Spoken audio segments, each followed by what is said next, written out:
What do you make of a Tank? I'm Lamont Roach. We've been cool since we was in the amateurs. So Lamont, I always knew Lamont was, he wasn't coming to lay down. I've been knowing Lamont since we was kids, so we came up in amateurs together.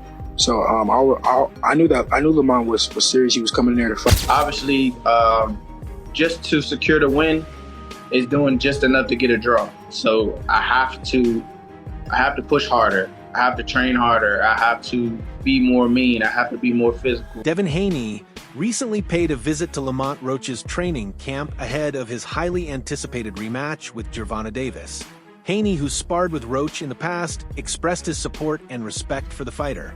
Their interaction was more than casual. It showed genuine mutual respect as Roach prepares for one of the most important fights of his career. Been unfinished business. What do you make of the Tank versus Roach fight? Do you think it's a fight that Tank should have at this point of his career? No comment. What do you make of a Tank? I'm Lamont Roach. We've been cool since we was in the amateurs. So I'm happy that he got the opportunity. And Haney watched Roach's performance in the first Davis fight with quiet confidence. Having shared the amateur scene and training sessions with Roach, Haney knew exactly what he was capable of. When Roach dropped Davis to a knee in round 9, Haney was certain it should have been scored a knockdown. But referee Steve Willis ruled otherwise, allowing Davis to continue and eventually escape with a majority draw. Haney later told Ring Magazine, "I thought he won the fight." And finally, I wanted to get your thoughts on the Gervonta Tank Davis situation. What was your assessment on his fight against Lamont Roach, and what are your thoughts on the knockdown that wasn't called in round 9? Yeah, I thought it was a good fight overall. Lamont, I always knew Lamont was, he wasn't coming to lay down. I've been knowing Lamont since we was kids, so we came up in amateurs together.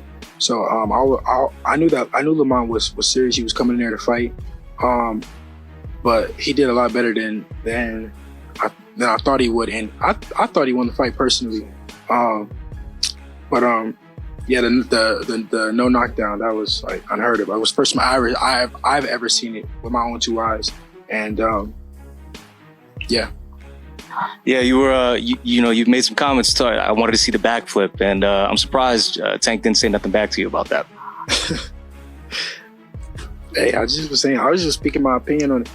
Behind the scenes, sparring footage of Haney and Gervonta Davis resurfaced after Floyd Mayweather Jr. released clips from their earlier training sessions.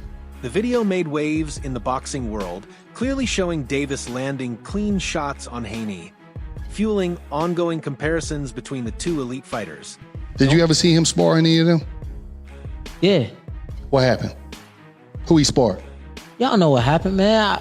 I don't know. He sparred Devin. It's packed, it's hot. They get in there. Tank hit that nigga. He hit him, boom. Then he hit him again, and he went out. I jumped in the ring because at the time Devin is 17. He calmed down, and they got back to working, Tank got a little bit more fatigue, and once they kept going, Devin got the best of him. Oh, okay. But in a real fight time with 8-ounce gloves on, bye. In his usual straightforward style, Haney addressed the sparring debate by saying, everyone has their own version of what happened. He acknowledged that fighters often spin their own narratives, whether it's Davis highlighting his power or Haney pointing to his defensive brilliance.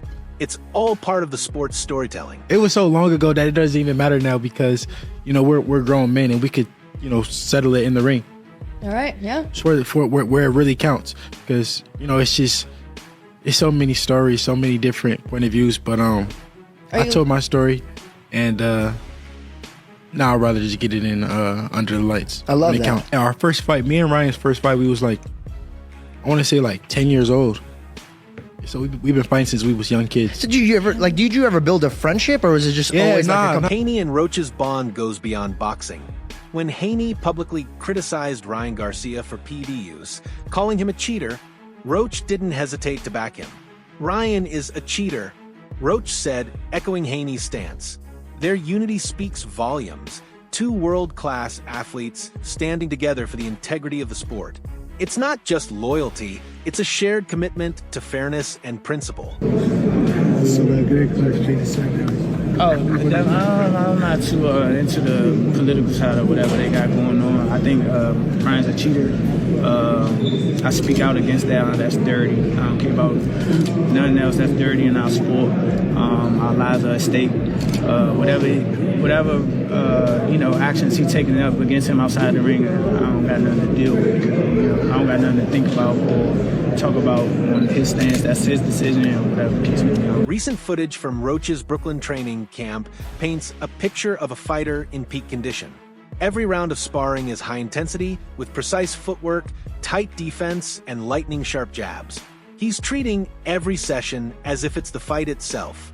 There's no room for complacency, only focus, grit, and a hunger to prove critics wrong after the controversial draw. Yes, sir. Come on, quick. Drop those hips. Nice. Come on. Give me that explosion. Rip. Good. There it is. There it is. Come on. 10 seconds. Breathe. Come on. Come on. Time. Yes, sir. Roach's current strategy is centered on efficiency and power. He's not just throwing more punches, he's targeting smarter, hitting harder, and training with surgical precision. His camp seems laser-focused on addressing critiques that he lacked the finishing touch. Now, he's clearly preparing to leave no doubt and show he has what it takes to finish the job this time. I have to come with it all. I have to do more. Obviously, just to secure the win is doing just enough to get a draw. So I have to push harder. I have to train harder. I have to be more mean. I have to be more physical. I have to do a lot. I have to do everything just a little more. And I think that will definitely put me over the hump. And I'm more than motivated to get back in there, get back in the camp, and work hard so I can secure a victory over a pound-for-pound fighter, in which I believe that I am. Roach's pedigree dates back to an elite amateur career. He squared off with Gervonta Davis. Accolades. At just 16, he faced Gervonta gaining Davis, a rare glimpse into gaining elite-level early boxing exposure to that top-tier few talent. young amateurs experience. That early shaped the exposure calm, helped him build a technical foundation fighter of he is today. composure and respect His for the journey from craft. promising Since turning amateur to pro, polished he's leveraged professional that shaping reveals a experience, strong developing a foundation tightly built wound on blend of skill, technique, ring poise, IQ, and the resolve. unshakable With every clear pass, he Roach's belongs amateur among roots did boxing's more than best. teach fundamentals. Roach is a hell of a contender, man. Roach had a very impressive amateur record, man. Boasting 125 wins and 15 losses. 2 of those losses coming by Tank, man. Also, when him and Tank fought, Roach was 15 and Tank was 16 at the time. 3 years later, 2013, Roach actually won his National Golden Glove Championship. And he was also USA Boxing Youth National Champ as well. Hey, yo, we're gonna be checking for any suspicious opponents on Lamont Roach record. He's 25-1 with 10 big wins coming by the way of knockout, my people. He's in the super featherweight division. He's ranked number 14 in the world and number 3 in the USA, my people. He has a WBA title right now in the super featherweight division. He's fighting Gervonta Davis in December, but you know we gotta check how he even got there and how he started his career. His pro debut, he went against Victor. He was 1-3. That's fine. It's your pro debut. First fight as a professional. You feel me? I ain't gonna get at you. Next person was 1-6. Alright, I mean, we ain't do better, but it's your second fight. Like, fourth person was 0-1. That was a little sussy because he ended up 0-10. He never won a day in his life. So he never got his hand raised in a boxing match. You feel me? And then the next person, he stepped it up, though. He went to an undefeated. There's only 2 fights, but he was 2-0. Then 12-9, that's a journeyman. I'm not gonna lie. 4-2, 3-4, these are looking good. 8-5, that's a journeyman in the making. Teofimo Lopez has openly questioned Gervonta Davis's resume, particularly the quality of his past opponents. He argues that Davis's knockout wins have come against boxers who weren't truly elite or tested, suggesting that his record may appear more dominant than it actually is. Lopez's critique adds more weight to the debate over whether Davis has faced enough top-tier talent to justify his star status. So you think you dominate Tank? I think I dominate any of them. If you really look at it, if you gotta really tap in on this. Look at their resume, all that extra, whatever. There's a certain limit that you hit, right? But then there's that next criteria or that next top tier. And if you don't match that, you never gonna know how great you really are. And I've done that a few amount of times already. I jumped out that box and done that. So I have yet to see Gervonta come out of that box yet. You know what I'm saying? They're about to put him with a guy at 130 pounds. Whether he's a champion or not, you're getting a guy lighter than you to come up and weight to make you look good again.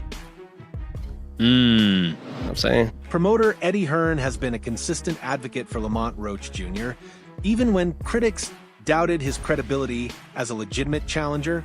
In the build-up to the Davis rematch, Hearn didn't hesitate to highlight Roach's technical abilities and mental toughness.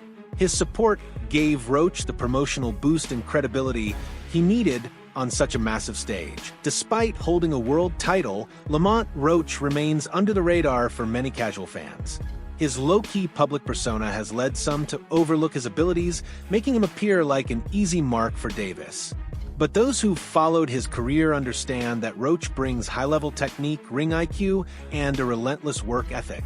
Being underestimated may actually work in his favor, giving him freedom to surprise and shine without the pressure of the spotlight. This year or in boxing, there's obviously been a hurdle. Will he get through the second fight, Gervonta? Maybe not. I mean, I think he's had a result, to be honest with you, because one, he should have lost the fight. I mean, he should have had a point deducted. There's no doubt about that. But two, people criticise the Roach fight. I knew it would be a good fight because we know Roach is a good fighter, but people in boxing know that Roach is a good fighter. Now it's giving him another fight. Because if he would have beaten Roach, he's kind of backed in a corner to fight Shakur Stevenson, I think. But now he's got a rematch that's actually much bigger than the first fight. So, yeah, I think he'll be more switched on for this maybe, but Roach is a good fighter. Like I said, in boxing, at the end of the day, Lamont Roach is a world champion at the end of the day. Like I said, the whole thing about Lamont Roach is that he can fight, and you can't overlook anybody, especially not at the top level. Everybody knows he can fight. And Tank and Lamont Roach have been acquainted with each other since they were young fighters. And, just coming up in the game and knowing each other, the comfortability, that's still something that can threaten one another. But I feel like Tank will come out on top at the end of the day. But Lamont might give people, a tougher fight than he might. Speaking on that, though, like you fought guys early in your amateur career, right? And then you fight them now. Do you already know what to expect, or is there somewhat of an evolution? No, it's definitely an evolution. It's definitely change in people, but a lot of times, probably half the time, people's mentality stay the same. And their personalities don't always change. So you might be more comfortable with somebody, just growing up with them and knowing where they come from and knowing their background and stuff, versus just not knowing the fight at all. Who wins that fight, Lane? Tank. I got Tank. How? I don't know. I feel like Tank might break you down, work his way to a knockout, because Tank is great at break the fighters down, just punches his way into it, boxes his way into it. As fight night approaches, Lamont Roach appears focused and confident. His recent training footage and interviews show a man who is fully prepared, mentally, physically, and emotionally. Roach isn't treating this like just another opportunity, he's treating it like his moment. His tone, his body language, and his words all reflect a fighter who believes the outcome will be different this time, and he's ready to prove it.